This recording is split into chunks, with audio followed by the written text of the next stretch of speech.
Se você não consegue parar de pecar, você vai pro inferno. Se o que você acabou de ouvir for verdade, isso te preocupa. Agora você vai entender por que isso é verdade, e por que 99% das igrejas de hoje vão queimar no inferno. A salvação nada mais é do que a santificação.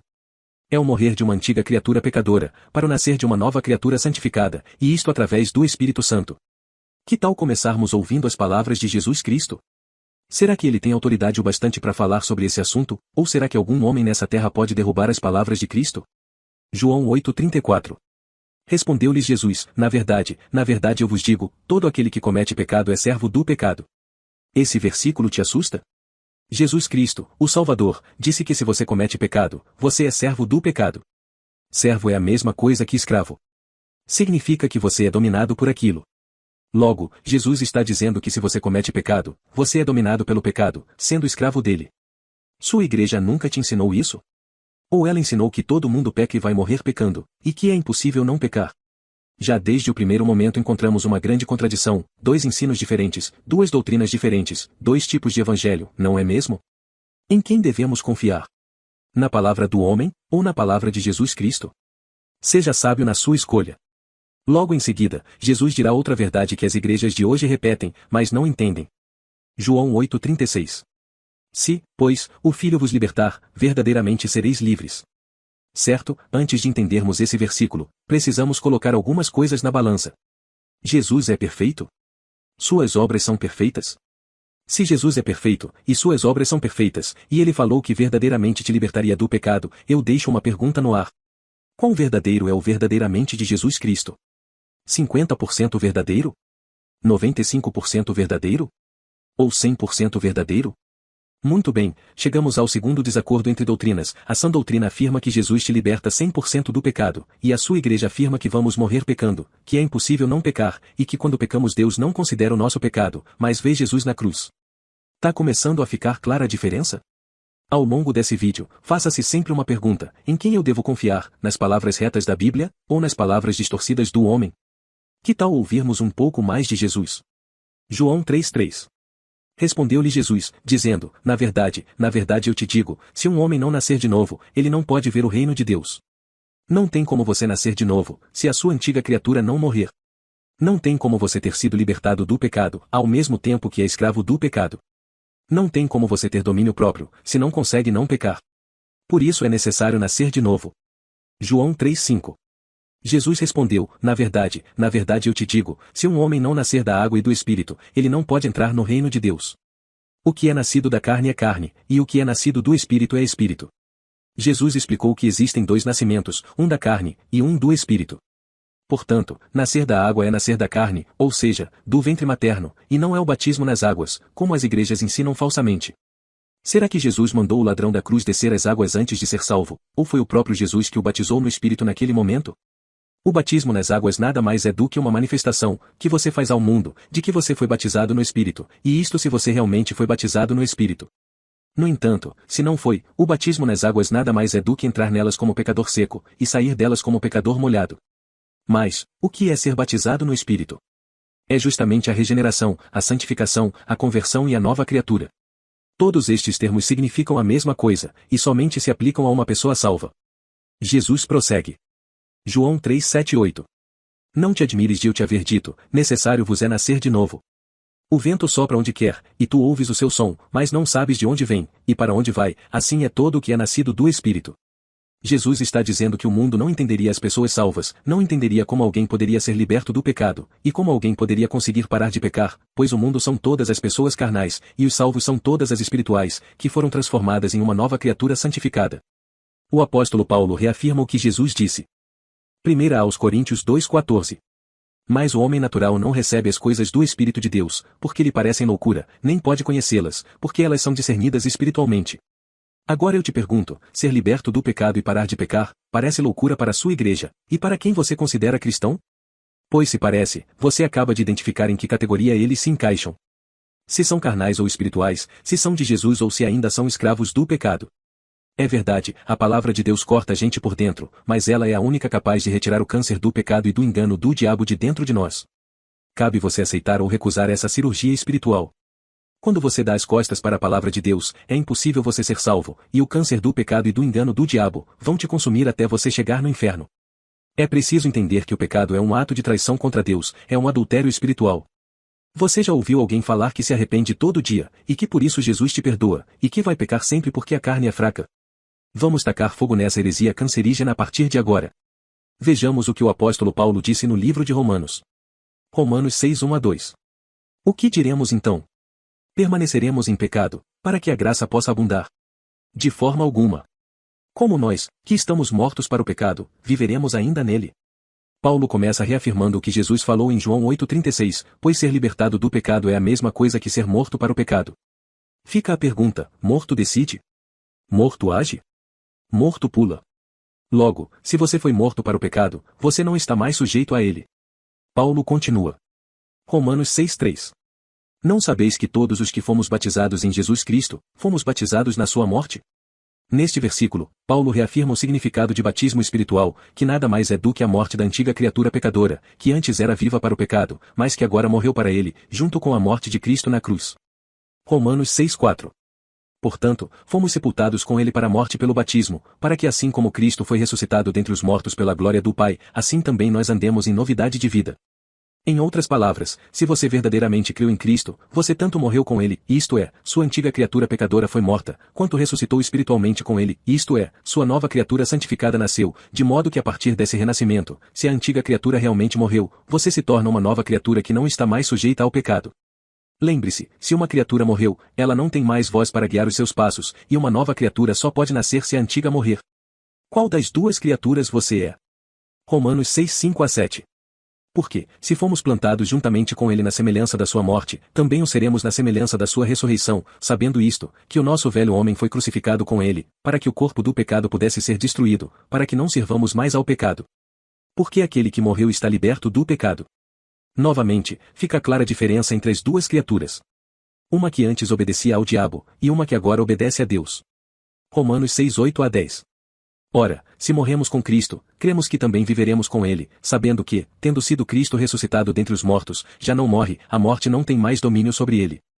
Pois quanto ao morrer, ele morreu uma só vez para o pecado, mas quanto ao viver, vive para Deus. Do mesmo modo, a partir do momento que você morre para o pecado, você passa a viver para Deus. Antes, os frutos que você produzia eram podres, mesmo que aos seus olhos fossem bons, e agora, eles são santos, se é que você foi batizado no Espírito. Romanos 6, 11-12. Assim também vós, considerai-vos mortos de fato para o pecado, mas vivos para Deus em Jesus Cristo nosso Senhor. Não reine, portanto, o pecado em vosso corpo mortal, para lhe obedecerdes em seus desejos. Se o pecado reina sobre você, Jesus não reina sobre você. Se o pecado te vence, o Espírito Santo jamais fez morada em você. Dizer que o Espírito Santo vive em você, ao mesmo tempo que você não consegue vencer o pecado sempre, é o mesmo que chamar o Espírito de Deus de incompetente, e falar que o pecado e o diabo são mais fortes do que Deus. Esta seria uma afirmação absurdamente diabólica. Romanos 6, 13 e 14. Nem tampouco apresenteis os vossos membros como instrumentos de injustiça ao pecado, mas apresentai-vos a Deus, como os que são vivos dentre mortos, e os vossos membros como instrumentos de justiça a Deus. Porque o pecado não terá domínio sobre vós, pois não estáis debaixo da lei, mas debaixo da graça. Agora vamos entender como o diabo usa as pessoas para distorcer a palavra de Deus, e como alguém que não busca a Deus em espírito e em verdade, é enganado pelo diabo. Romanos 7, 14-23. Porque nós sabemos que a lei é espiritual, mas eu sou carnal, vendido sob o pecado. Porque o que eu faço não o permito, pois o que eu quero isso não faço, mas o que odeio isso eu faço. E, se eu faço o que não quero, eu consinto que a lei é boa.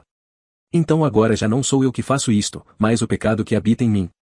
Porque eu sei que em mim, isto é, na minha carne, não habitam coisas boas, pois o querer está presente em mim, mas o executar do bem eu não encontro. Porque o bem que eu quero fazer, não faço, mas o mal que não quero fazer, esse eu faço. Ora, se eu faço o que não quero, já não sou eu quem o faz, mas o pecado que habita em mim. Eu acho então esta lei, que, quando quero fazer o bem, o mal está presente comigo. Pois eu tenho prazer na lei de Deus, segundo o homem interior, mas eu vejo outra lei nos meus membros, guerreando contra a lei da minha mente, e me trazendo cativo debaixo da lei do pecado que está nos meus membros. Vamos fazer uma pequena pausa para raciocinar. Digamos que você se chame Márcio, e que Joana queira o seu mal, e você tenha recebido uma carta do seu amigo Roberto. Você é o Márcio, recebeu uma carta de Roberto, e Joana é a sua inimiga. Esta carta possui 3 páginas, e em cada página existe uma só frase. Na página 1, você lê, Olá, Márcio. Na página 2, você lê, Eu te odeio. E na página 3, você lê, Esse era eu, antes de te conhecer. Joana, sabendo que seu amigo Roberto te enviou essa carta, antes que ela chegasse nas suas mãos, retira a página 1 e a página 3 da carta, e te entrega apenas a página 2, que diz, Eu te odeio. Você, por falta de atenção, se deixa enganar pela malandragem de Joana, e se magoa pela frase de Roberto, mas crê que seja uma verdade, pois não viu o contexto do que ele disse. Afinal, foi Roberto que escreveu, com as letras dele, que te odeia. Pergunta, se depois de ler que Roberto te odeia, você se deixar ser consumido por essa afirmação, e ler as demais cartas que ele te enviar com esse mesmo viés, pensando, legal, ele falou isso, mas ele me odeia, será que você alguma vez entenderá de fato as afirmações de Roberto? Desse mesmo modo, o diabo usa falsos homens de Deus para te ensinar trechos da Bíblia, sem utilizar seus devidos contextos, e, assim como Márcio, depois de crer com toda a fé que a página 2 dita o rumo das demais cartas, seus olhos jamais são abertos para a verdade.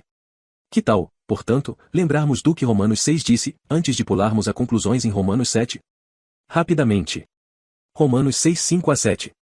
Porque, se fomos plantados juntamente com ele na semelhança da sua morte, também o seremos na semelhança da sua ressurreição, sabendo isto, que o nosso velho homem foi crucificado com ele, para que o corpo do pecado pudesse ser destruído, para que não sirvamos mais ao pecado.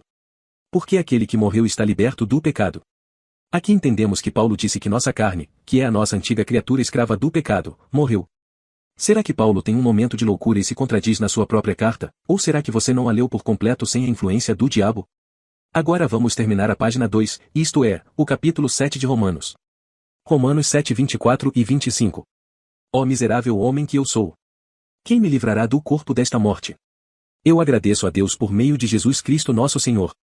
Assim, pois, com a mente, eu mesmo sirvo a lei de Deus, mas com a carne a lei do pecado. Muito bem, Paulo acaba de dizer que com a carne ele serve a lei do pecado, e que quem o livrará do corpo desta morte é Jesus Cristo. Paulo não está se contradizendo, está apenas enfatizando a mesma coisa que Jesus disse desde o princípio, existem as pessoas carnais e as pessoas espirituais, e se você não nascer de novo, como a pessoa espiritual, você continuará sendo um servo do pecado, ou um servo da carne, ou um servo da morte, já que o salário do pecado é a morte. Romanos 6,16. Não sabeis vós que a quem vos apresentardes como servos para obedecer-lhe, servos sois daquele a quem obedeceis, seja do pecado para a morte, ou da obediência para a justiça? Isto quer dizer que se você obedece ao pecado, você ainda é servo do pecado, e ele é para a morte espiritual, que é o lago de fogo, e se você foi ressuscitado por Cristo, você obedece à justiça. Mas, ainda em Romanos 7, tudo ficaria mais fácil de entender, se dessemos atenção ao primeiro versículo do capítulo, que diz. Romanos 7:1. Não sabeis vós, irmãos, pois eu falo aos que conhecem a lei, que a lei tem domínio sobre o homem enquanto ele vive? Ou seja, quem prestou atenção, viu que Paulo estava falando diretamente com os conhecedores da lei, que é anterior a Cristo. Paulo explica que antes de Jesus, as pessoas eram escravas do pecado, pois a lei apenas engrandecia o pecado delas, pois elas não conseguiam cumpri-la, e isso gerava morte espiritual. Já depois de Jesus, a lei foi abolida, cumprida por Cristo, e cravada na cruz, de modo que ao crer em Cristo e ser regenerado, você já não é mais um escravo da lei, mas um servo da justiça de Deus. Antes um pecador, e agora uma criatura santificada por Cristo. Mas não para por aí, Paulo deixa tudo isso ainda mais claro no capítulo 8 de Romanos. Romanos 8:1. Portanto, agora nenhuma condenação há, para os que estão em Cristo Jesus. Se lermos o primeiro versículo com a influência do diabo, como as igrejas de hoje leem, vamos parar por aqui, mas este não é o versículo completo. Romanos 8:1. Portanto, agora nenhuma condenação há, para os que estão em Cristo Jesus, que não andam segundo a carne, mas segundo o Espírito. Ficou claro agora o que Paulo estava dizendo? Ele não disse a mesma coisa que Jesus disse? Aqui portanto encontramos outra divergência entre a sã doutrina e a doutrina das igrejas de hoje.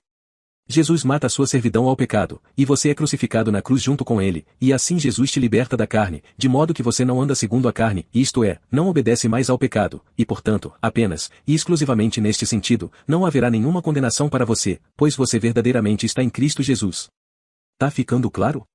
Quando Jesus disse que a verdade liberta, era isso que ele queria dizer. Romanos 8 continua. Romanos 8, 2-4. Porque a lei do Espírito de vida, em Cristo Jesus, me livrou da lei do pecado e da morte. Porquanto, o que a lei não podia fazer, visto como estava fraca pela carne, Deus, enviando o seu próprio Filho em semelhança da carne pecaminosa, e pelo pecado, condenou o pecado na carne, para que a justiça da lei fosse cumprida em nós, que não andamos segundo a carne, mas segundo o Espírito. Exatamente. Se você nasceu de novo, você não obedece mais ao pecado, pois a sua carne morreu, e você anda segundo aquilo que vive dentro de você, o Espírito Santo, que, aliás, é santo. Romanos 8, 5 e 6. Porque os que são segundo a carne, têm a mente nas coisas da carne, mas os que são segundo o Espírito, para as coisas do Espírito.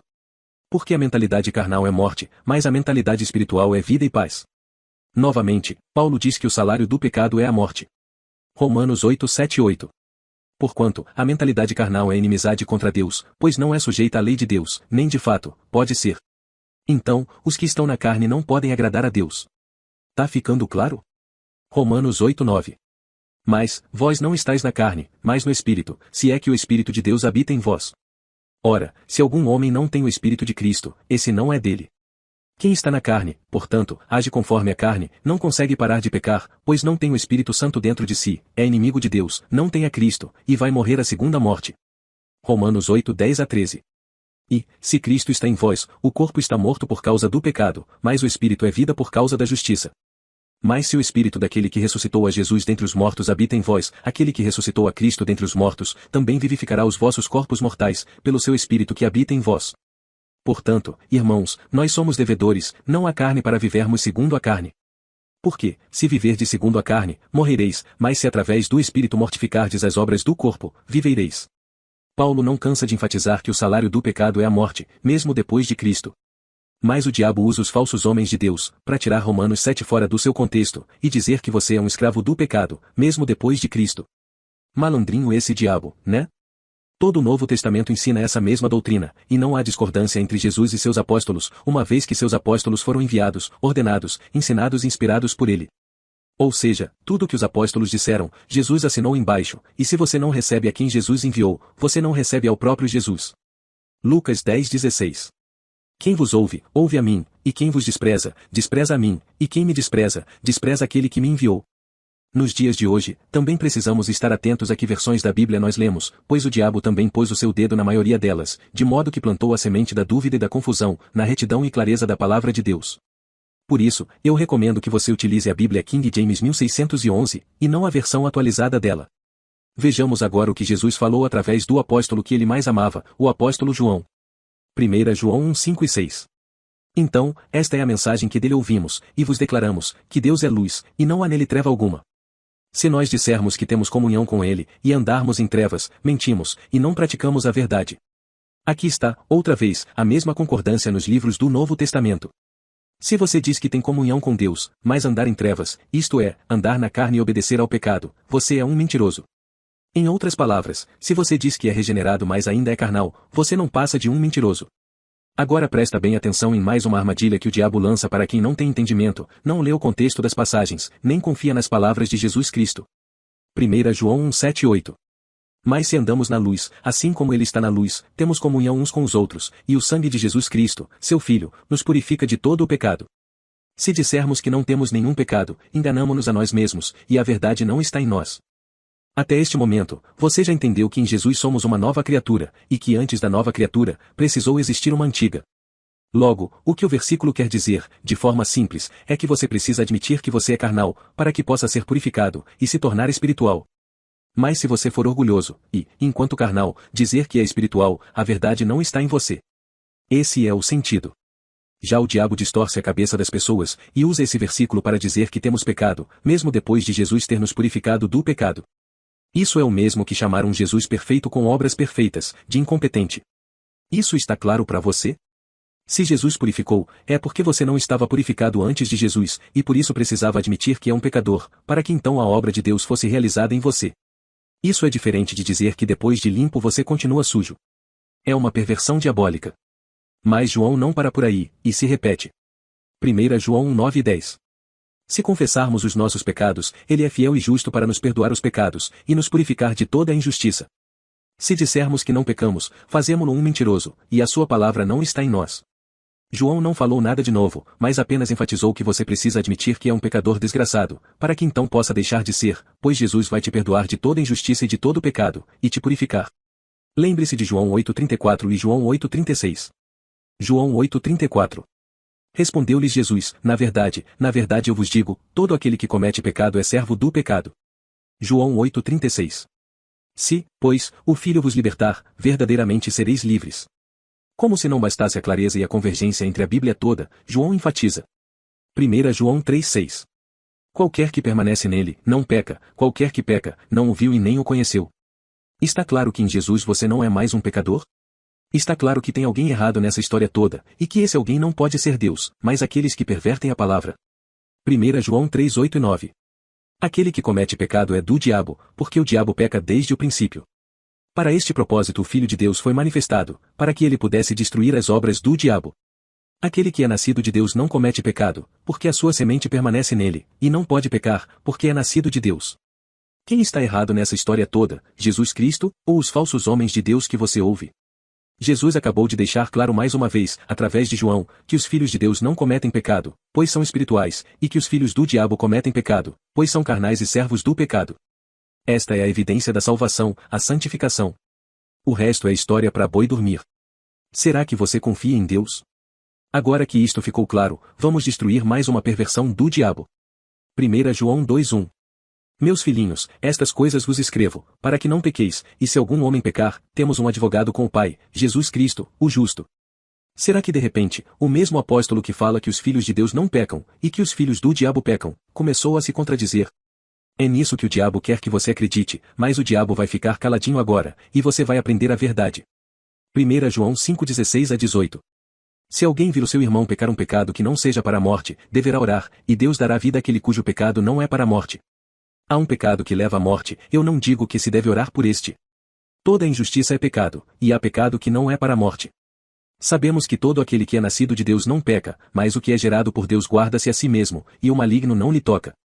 Muito bem, acabamos de entender que existem dois tipos de pecado, o que leva à morte espiritual, que é o lago de fogo, e o que não é para a morte. João também falou que os filhos de Deus não pecam.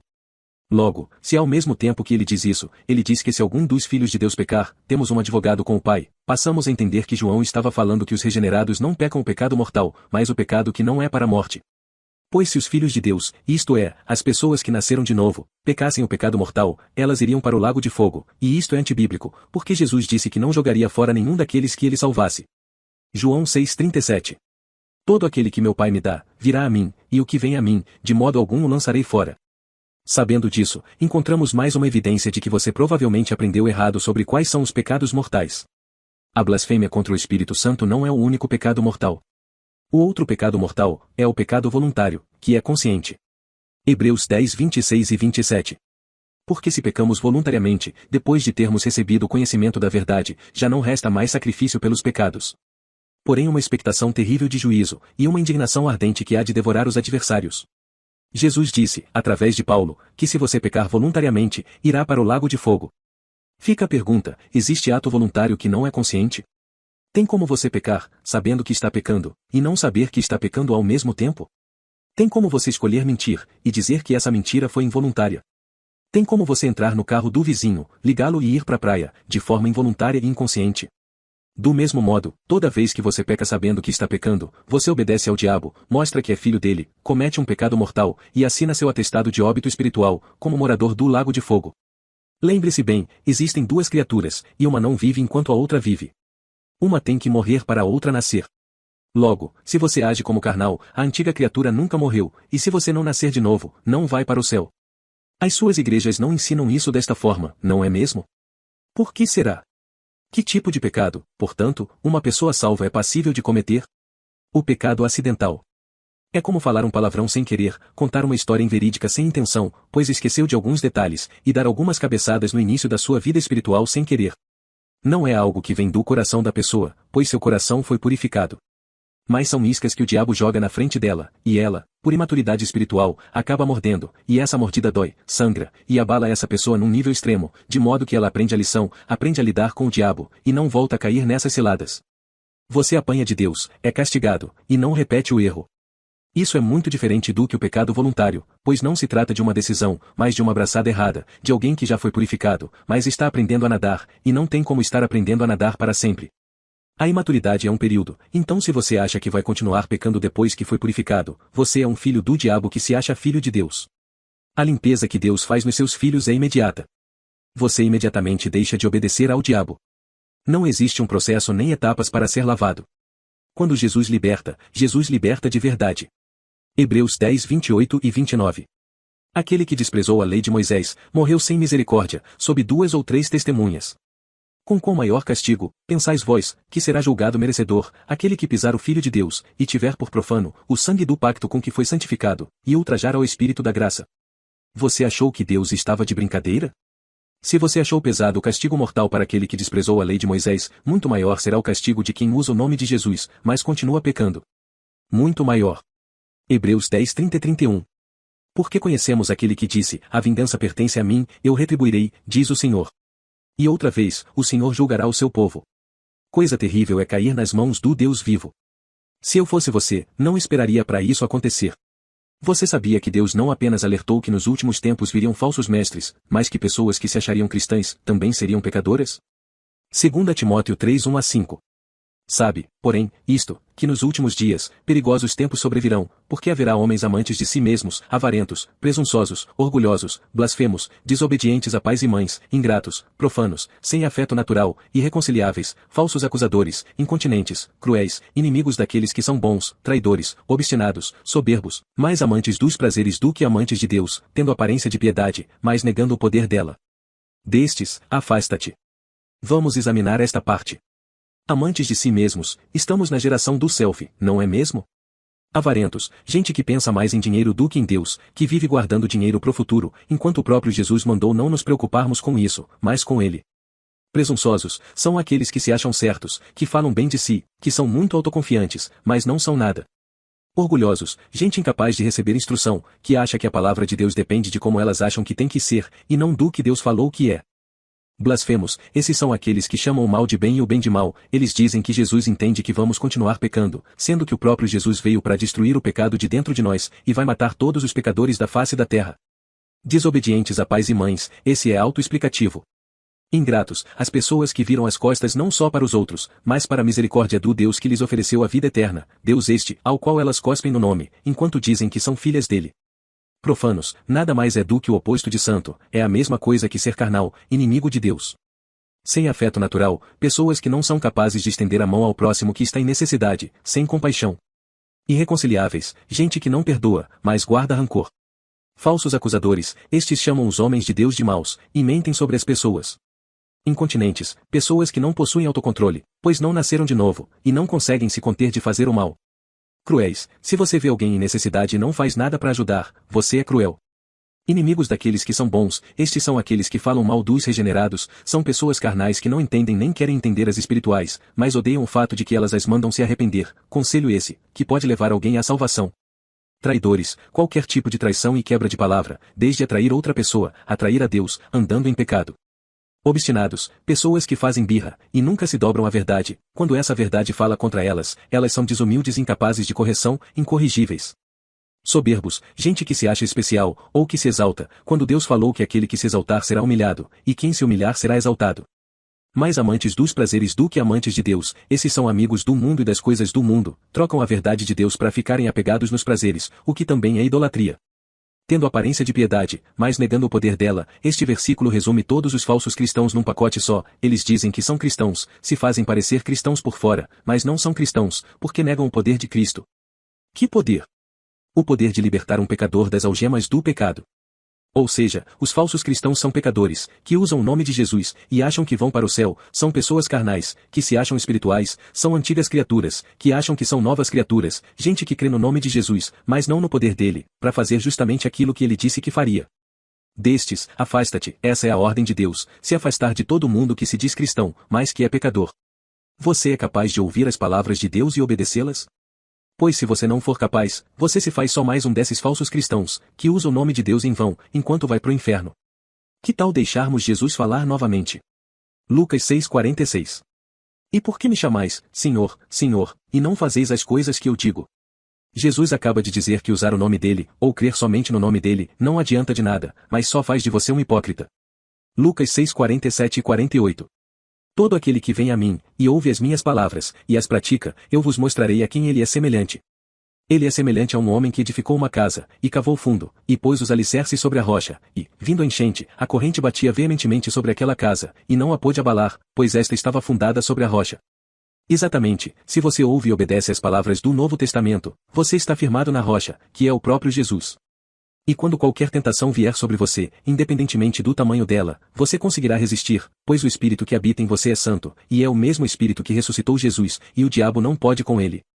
1 aos Coríntios 10:13. Não vos tem sobrevindo tentação, que não seja comum aos homens, mas Deus é fiel, o qual não permitirá que sejais tentados, acima do que sois capazes, mas também, com a tentação, fará um caminho para escapar, para que sejais capazes de suportá-la. Gálatas 5:16. Isto vos digo, andeis no Espírito, e não satisfareis os desejos da carne. Tiago 4:7. Sujeitai-vos, pois, a Deus, resisti ao diabo, e ele fugirá de vós. Se você verdadeiramente estiver sobre a rocha, você não cai, porque Jesus te impede de cair. Judas 1:24. Ora, aquele que é poderoso para impedir-vos de cair, e para apresentar-vos sem defeito, diante da presença de sua glória, com abundante alegria.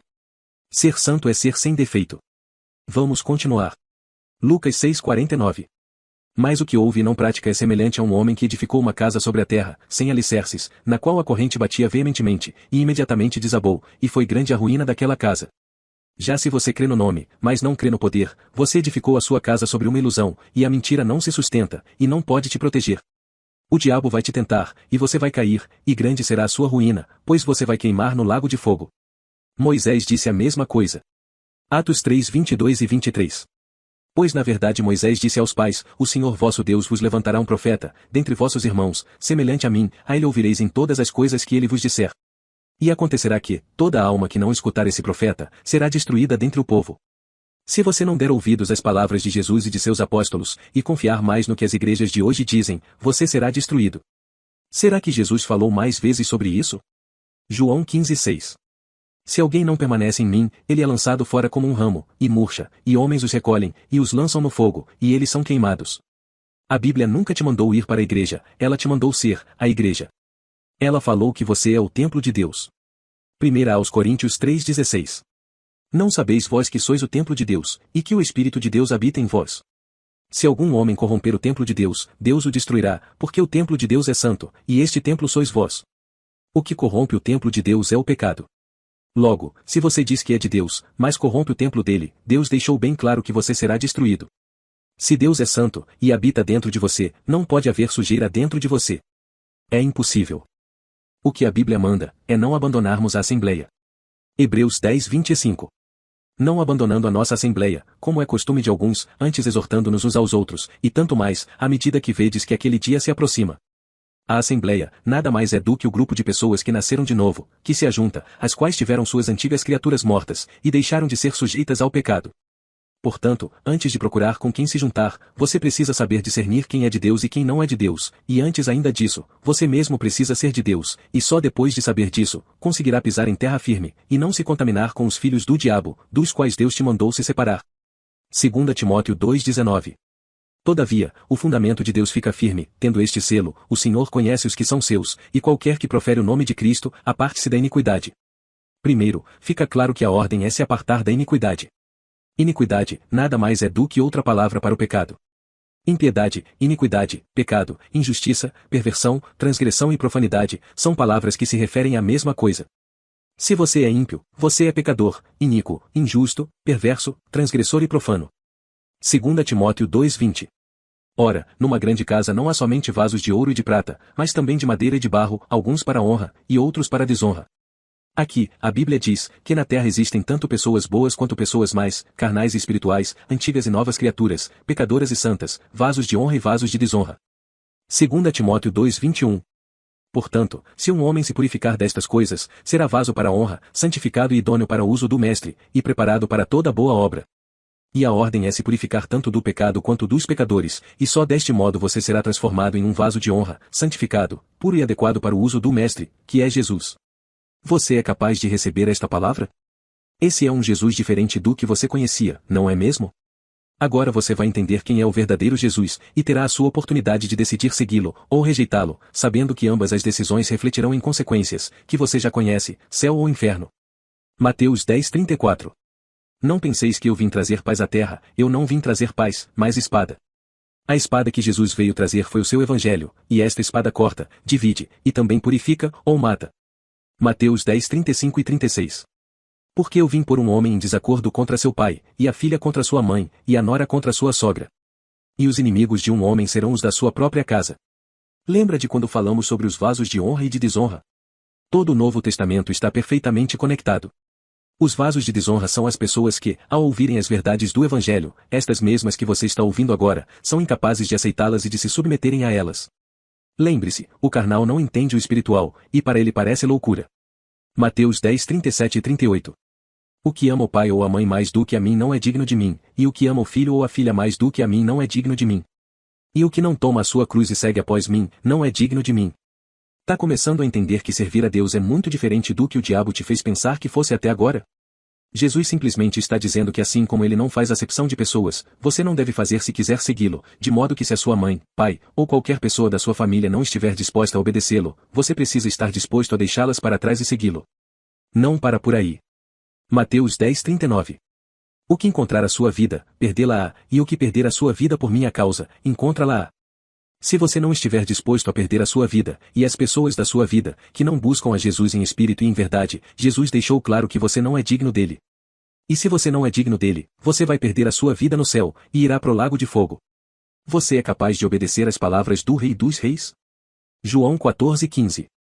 Se vós me amais, guardai os meus mandamentos. Mateus 12, 47 a 50. Então alguém lhe disse, eis que tua mãe e teus irmãos estão lá fora desejando falar contigo. Mas ele respondeu, e disse ao que lhe falara, quem é minha mãe? E quem são meus irmãos? E, ele estendendo a sua mão em direção aos seus discípulos, disse, eis aqui minha mãe e meus irmãos. Porque, qualquer que fizer a vontade de meu Pai que está no céu, este é meu irmão, e irmã e mãe. Aqui, Jesus reforça que a família que importa é a espiritual, que são as pessoas que nasceram de novo e foram libertas do pecado, pois só elas fazem a vontade do Pai que está no céu. Estas, e só estas, são as famílias de Jesus. Quem vira as costas para ele é a família do diabo. Você está achando isso duro demais? Acha que Deus é injusto? Lucas 9, 59 e 60. E ele disse a outro, segue-me. Mas ele disse, Senhor, permite-me ir primeiro enterrar o meu pai. Jesus lhe disse, deixa que os mortos enterrem os seus mortos, mas vai tu e prega o reino de Deus. Jesus deixou bem claro, mais uma vez, que ele não faz acepção de pessoas, e que se você quiser segui-lo, também não pode fazer. Não importa se a pessoa é da sua família, se ela for carnal, e quiser se manter assim, pois não obedece à verdade, ela não pertence a ele, e ele a considera como alguém espiritualmente morto. Ora, quem não nasceu de novo é carnal, e portanto está morto espiritualmente. Você seria capaz de obedecer ao Rei dos Reis, ou a sua opinião sobre a Bíblia, ou amor pelos seus entes queridos, vai falar mais alto, do que as palavras do único que é capaz de te salvar? Mandar os mortos enterrarem os mortos é a mesma coisa, que mandar os mortos celebrarem com os mortos comerem com os mortos morarem com os mortos fazerem qualquer coisa com os mortos. É o mesmo que dizer, deixe os carnais com os carnais, e vem para mim e para os que me seguem. Ou você é da família de Jesus, ou é da família do diabo. Isso é se purificar dos vasos de desonra, pois se eles vão queimar, e se você ficar de mãos dadas com eles, você vai queimar junto, pois os escolheu a despeito de Jesus, e os ama mais do que a Jesus. Hoje em dia, o diabo ilude as pessoas com uma falsa vida cristã, e as convence que ser cristão é tudo aquilo que não é ser cristão, de acordo com a palavra de Deus. Vamos destrinchar de uma vez por todas, outro falso conceito que o diabo colocou na cabeça das pessoas. O que significa ser incrédulo? Sabendo que os incrédulos vão para o fogo, e que os crédulos vão para o céu, fica a questão, o diabo é crédulo ou incrédulo? O diabo crê em Deus ou não crê em Deus? Tiago 2,19. Tu crês que há um só Deus, fazes bem, os demônios também creem, e tremem. Sabendo que o diabo crê em Deus, será que podemos chamá-lo de crente, e portanto dizer que ele vai pro céu? Ou será que existe um significado bíblico mais profundo, para as palavras credulidade e incredulidade? Até esse momento, o diabo escondeu isso de você, mas agora vamos tirar a cortina de fumaça da sua frente. Hebreus 3:14 a 19. Porque nós somos feitos participantes de Cristo, se mantivermos firmemente o princípio da nossa confiança até o fim. Enquanto se diz, hoje, se ouvirdes a sua voz, não endureçais os vossos corações, como na provocação. Porque alguns, quando ouviram, o provocaram, porém nem todos os que saíram do Egito por meio de Moisés. Mas quem o ofendeu durante 40 anos? Não foram aqueles que pecaram, cujos corpos caíram no deserto? E a quem jurou ele que não entraria no seu repouso, senão aos que foram desobedientes? Então vemos que eles não puderam entrar, por causa de sua incredulidade. Incredulidade não se resume a não crer em Deus, pois os filhos de Israel, assim como o diabo, criam em Deus, mas tanto eles, quanto o diabo, o desobedeceram, e isto lhes foi empregado como incredulidade. Assim, sabemos que usar o nome de Deus, mas não obedecer às suas palavras, faz de você um incrédulo, pois se você cresce de verdade, creria não só em Deus, mas nas palavras que saíram da boca dele, e portanto as obedeceria. Ficou claro? É como usar o nome de Jesus, mas continuar pecando. Isso é negar o poder de Deus com as suas atitudes. Isso é incredulidade. Vejamos o que Deus nos manda fazer em relação aos incrédulos. 2 aos Coríntios 6:14-17. Não estejais unidos em julgo desigual com incrédulos, pois que companheirismo tem a justiça com a injustiça? E que comunhão tem a luz com as trevas? E que harmonia há entre Cristo e Belial? Ou que parte tem o crente com o infiel? E que acordo tem o templo de Deus com os ídolos? Porque vós sois o templo do Deus vivo, como Deus disse, eu habitarei neles e andarei entre eles, e eu serei o seu Deus, e eles serão o meu povo. Portanto, saí do meio deles, e separai-vos, diz o Senhor. E não toqueis em coisa imunda, e eu vos receberei. Ao longo de todo o Novo Testamento, Deus repete a mesma ordem com palavras diferentes. Você não tem desculpas. Ele mandou você não ter parte nenhuma com os incrédulos, que não são apenas os ateus, mas os desobedientes, avisou que a Igreja de Deus não pode ter comunhão com pecadores, e disse que só se você se separar deles, será recebido por ele. Só assim você pode ser um vaso de honra. Você é capaz de receber a palavra de Deus, ou vai se apoiar no seu próprio entendimento? Provérbios 3:5. Confia no Senhor com todo o teu coração, e não te apoies em teu próprio entendimento. Se você não for santo e perfeito aos olhos de Deus, você não poderá ir pro céu. Hebreus 12:14. Segui a paz com todos os homens, e a santidade, sem a qual nenhum homem verá o Senhor. 1 Pedro 1:16. Mas, como é santo aquele que vos chamou, sede vós também santos em toda a vossa maneira de viver. Porquanto está escrito, sede santos, porque eu sou santo. Como é possível ser santo, enquanto você age como um incrédulo, pois não obedece à palavra de Deus? Não é possível. Mateus 5:48. Sede vós, pois, perfeitos, como é perfeito o vosso Pai que está no céu. Se fosse impossível ser santo e perfeito, Deus não te mandaria ser santo e perfeito. Não estamos falando de perfeição, de acordo com os seres humanos, mas perfeição para Deus, que nada mais é do que andar conforme as suas palavras, em obediência e reverência ao Novo Testamento. Do mesmo modo, se fosse impossível não pecar, Deus não te mandaria não pecar. João 5:14. Depois, Jesus encontrou-o no templo e disse-lhe, eis que tu já estás são, não peques mais, para que te não aconteça coisa pior. João 8:11. E ela disse, nenhum homem, Senhor. E disse-lhe Jesus, nem eu te condeno, vai-te, e não peques mais. E nem diria que, justamente por pecar, você iria pro inferno. Mateus 5:29-30. E, se o teu olho direito te ofender, arranca-o e lança-o para longe de ti, pois é melhor perderes um dos teus membros, do que seja todo o teu corpo lançado no inferno. E, se a tua mão direita te ofender, corta-a, e lança-a para longe de ti, porque é preferível para te perderes um dos teus membros, do que ser todo o teu corpo lançado no inferno. Um filho de Deus não peca, nem se mistura com quem é carnal, senão para pregar o evangelho a eles, mas jamais forçar ninguém a aceitar a verdade, pois só Deus e Jesus podem trazer uma pessoa um ao outro. João 14:6. Disse-lhe Jesus, eu sou o caminho, a verdade, e a vida, ninguém vem ao Pai, senão por mim. João 6:44. Ninguém pode vir a mim, se o Pai, que me enviou, não o trouxer, e eu o ressuscitarei no último dia. E toda pessoa que rejeita a verdade, por crer em outra verdade que não é bíblica, ou por distorcê-la, a fim de favorecer o seu próprio ponto de vista, é uma pessoa herege. Será que devemos deixar a Bíblia nos liderar, ou somos nós que vamos liderar a Bíblia? Tito 3:10 e 11. Ao homem que é herege, depois da primeira e segunda admoestação, rejeita. Sabendo que aquele que é assim está pervertido e peca, estando condenado em si mesmo. Segundo a palavra de Deus, a qual todo filho de Deus obedece, sem restrição, após pregarmos a verdade a uma pessoa que não a conhecia, e ela rejeitar essa verdade, depois de poucas tentativas, devemos rejeitá-la. Novamente, é a mesma coisa que se purificar dos vasos de desonra, a Bíblia só está se repetindo. Deus disse que esta pessoa é pervertida e peca, e está condenada em si mesma. Por acaso, está escrito, rejeita, com exceção da sua mãe, pai, ou esposa? Não, porque Deus não faz acepção de pessoas, e se você quer segui-lo, também não pode fazer. Lembrando que quando o tópico é a separação, isto serve apenas para pessoas maiores de idade. João 14:15. Se vós me amais, guardai os meus mandamentos. Você precisa escapar de quem vive em erro. 2 Pedro 2:18 e 19. Porque quando eles falam grandes palavras inchadas de vaidades, eles seduzem através das luxúrias da carne, através de muita devassidão, aqueles que tinham escapado daqueles que vivem no erro. Enquanto prometem-lhes liberdade, eles mesmos são os servos da corrupção. Para quem o homem é vencido, pelo mesmo ele é trazido à escravidão. Este versículo diz que os falsos pastores são hipócritas e negam o poder de Jesus. Eles prometem liberdade para você, mas eles mesmos são servos do pecado, e não foram libertados por Jesus. E se você é servo do pecado, você é um filho do diabo e vai pro inferno. Como se não tivesse sido claro o suficiente, tudo que você já aprendeu sobre se separar dos vasos de desonra, Jesus fala através de Paulo mais uma vez. 1 aos Coríntios 5:11.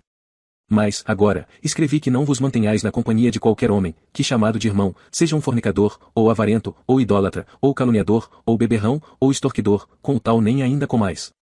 Em outras palavras, se você conhecer alguém que diz que é cristão, mas que é pecador, você não pode ter parte nenhuma com ele. Ele não pode ser seu amigo, seu colega, nem nada seu.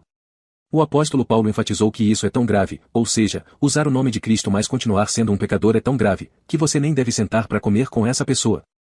Agora eu te pergunto, Jesus abriu exceções para pessoas da sua família? Não foi o próprio Jesus que mandou deixar os mortos espirituais, da família daquele que o queria seguir, enterrarem seu pai que era outro morto? Esse é o verdadeiro evangelho, isso é sal, essa é a verdade que salva. Você se submete a ela? Ou será que não ficou claro ainda, que Jesus não se importa com a sua vida carnal, nem com seus amigos e familiares carnais, que não querem saber dele, mas se importa, apenas e tão somente, com gente disposta a se submeter a ele? Nada importa, apenas Jesus e a sua verdade. Lucas 14:33. Assim, pois, qualquer de vós que não renunciar a tudo quanto tem, não pode ser meu discípulo. Você está disposto, se necessário for, a renunciar tudo que você tem, para seguir o Rei dos Reis? Pois uma coisa é certa, não existe vitória sem cruz, e se você não carregá-la e não estiver disposto a sofrer por Jesus, você não é digno dele. Filipenses 1:29. Porque a vós vos foi concedido, em relação a Cristo, não somente crer nele, mas também sofrer por ele. A sua obediência é a prova da sua fé, e a prova de que você não é como o diabo ou como os filhos de Israel, que desobedeceram a Deus, e que por isso foram considerados como incrédulos, recebendo o salário do pecado, que é o lago de fogo. Se você tem fé verdadeira, ela é justificada pela sua obediência, que, nada mais é, do que as suas obras. Uma fé sem obras é inútil. Tiago 2:14-17. Pois qual é o proveito, meus irmãos, se um homem disser que tem fé, e não tiver as obras? Poderá a fé salvá-lo? Se uma irmã ou um irmão estiverem nus, carentes do alimento diário, e algum de vós lhe disser, ide em paz, aquentai-vos, e fartai-vos, e não lhes derdes as coisas necessárias para o corpo, qual será o proveito? Assim é a fé, se não tiver as obras, é morta em si mesma. Da mesma forma, de nada adianta dizer que você crê em Deus, se você não faz o que ele mandou. Tiago 2:18. Porquanto o homem pode dizer, tu tens a fé, e eu tenho as obras, mostra-me a tua fé sem as tuas obras, e eu te mostrarei a minha fé pelas minhas obras. Agora Deus vai dar alguns exemplos de obras, que nada mais é do que a obediência às suas ordens.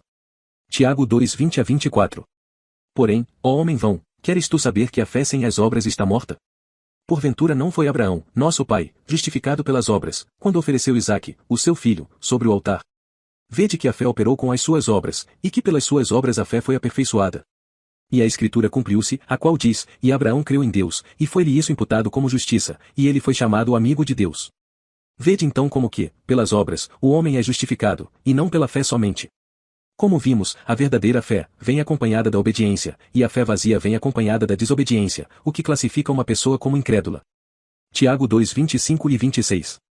E de igual modo, não foi também Raabe, a prostituta, justificada pelas obras, quando recebeu os mensageiros, e os enviou por outro caminho? Porque assim como o corpo sem o espírito está morto, assim também a fé sem obras é morta. Em outras palavras, todo cristão verdadeiro obedece às palavras de Deus, e as palavras de Deus não são sugestivas, mas todas elas são mandamentos, que se desdobram de dois mandamentos maiores, amar a Deus acima de todas as coisas, e amar ao próximo como a si mesmo. Se você ama a Deus sobre todas as coisas, você jamais vai fazer algo contra ele. Não vai pecar, não vai se associar com pecadores, e vai simplesmente obedecer tudo o que ele te disse através da Bíblia. E se você ama o próximo como a si mesmo, também não vai fazer nada contra o próximo, mas vai tratá-lo como gostaria de ser tratado, e jamais será conivente com seu modo de vida, se ele for um pecador, mas vai obedecer à palavra de Deus, e se ele não quiser saber dela, você não pode ter parte com ele. Para concluir, apenas tenha uma coisa em mente, através deste vídeo, Deus demonstrou sua imensa misericórdia por mostrar a sua verdade a você, verdade esta, que se você seguir, te conduzirá à salvação. Existem dois caminhos daqui para frente, o caminho no qual você estava, ou o caminho de Deus, o caminho da morte, ou o caminho da vida. Se você permanecer em pecado, você será destruído por Deus, e se continuar no meio dos incrédulos, você será considerado como um deles. Se você está num prédio pegando fogo, você só pode escapar pela saída de emergência na sua frente. As suas emoções não vão importar, nem as suas opiniões, nem a opinião de quem está do seu lado. A única saída é Jesus, e se você não correr até ele, você irá ser consumido pelas chamas que estão tomando esse prédio. Nele, você vai descobrir que as pessoas que você ama, preferem ficar acorrentadas no chão, a correr para a saída de emergência junto com você. Eu sei que você não deseja que elas queimem, mas cada um tem o direito à sua própria decisão. Ou você fica e paga com elas, ou você corre para Jesus e obedece ao Evangelho. 2 aos Tessalonicenses 1:6-9. Visto que é algo justo diante de Deus recompensar tribulação aos que vos atribulam, e a vós, que sois atribulados, descanso conosco, quando o Senhor Jesus se revelar desde o céu, com os seus anjos poderosos, em chama de fogo, tomando vingança dos que não conhecem a Deus, e dos que não obedecem ao Evangelho de nosso Senhor Jesus Cristo, os quais serão punidos com eterna destruição, longe da presença do Senhor, e da glória do seu poder. Jesus está batendo na sua porta, te avisando para fugir do mal, e se você não lhe der ouvidos, você será punido junto com o mal que você preferiu. Escolha a quem você vai servir. O leão de Judá está voltando. Isaías 13:6-16. Gemei vós, porque o dia do Senhor está próximo. Ele virá como uma destruição, vinda do Todo-Poderoso. Portanto, todas as mãos estarão desfalecidas e o coração de todo homem se derreterá. E eles estarão atemorizados. Dores e tristezas sobrevirão. Eles estarão em dor, como uma mulher que está em trabalho de parto. Eles estarão atonitos um com o outro. Suas faces serão como chamas. Eis que o dia do Senhor chega, cruel, tanto com cólera quanto ira violenta, para deixar a terra desolada, e ele extirpará dela os pecadores. Porque as estrelas do céu e as constelações dele não darão sua luz. O sol estará escurecido no seu percurso, e a lua não refletirá sua luz. E eu punirei o mundo pelo seu mal, e o perverso por sua iniquidade, e eu farei a arrogância do orgulhoso cessar, e cessarei a arrogância do terrível. Eu farei um homem mais precioso do que o ouro refinado, exatamente mais precioso que a cunha de ouro de Ofir.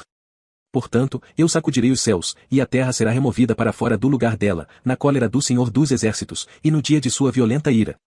E será como a corça afugentada, e como uma ovelha que nenhum homem ajuntou. Eles voltarão cada homem para seu próprio povo, e fugirão cada um para o interior de sua própria terra.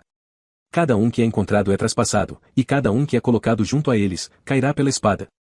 Os filhos deles também serão despedaçados diante de seus olhos. Suas casas serão saqueadas, e suas esposas serão estupradas. Sofonias 1:2-18. Eu consumirei, por completo, todas as coisas de sobre a terra, diz o Senhor.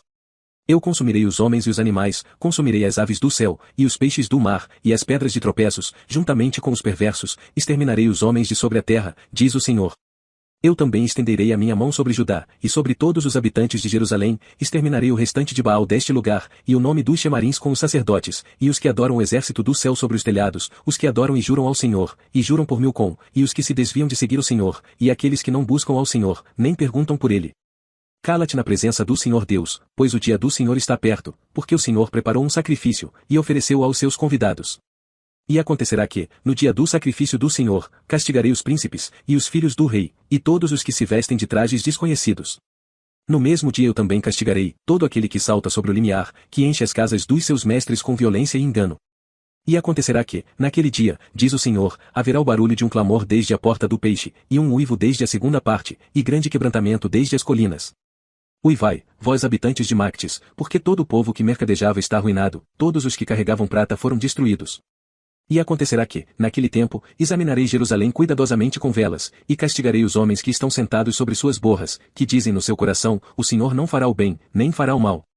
Por isso os seus bens serão saqueados, e as suas casas assoladas, eles também edificarão casas, mas não habitarão nelas, e plantarão vinhas, mas não beberão o seu vinho.